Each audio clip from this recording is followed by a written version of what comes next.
శ్రీ ఆదిశంకరాచార్య విరచిత సౌందర్యలహరి 41వ శ్లోకం మరియు తాత్పర్యం.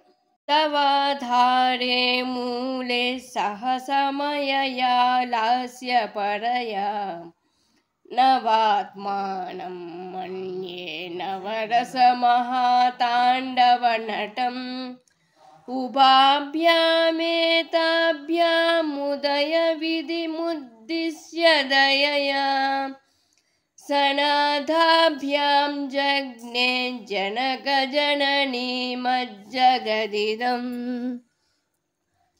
నీ మూలాధార చక్రమందు లాస్యమునందాసక్తి గల సమయ అనే నీతో కలిసి నవరసాలతో మహాతాండవ నటనం చేస్తున్న నవాత్మకుడైన శివుని ఆనంద భైరవుని ఉపాసిస్తున్నాను.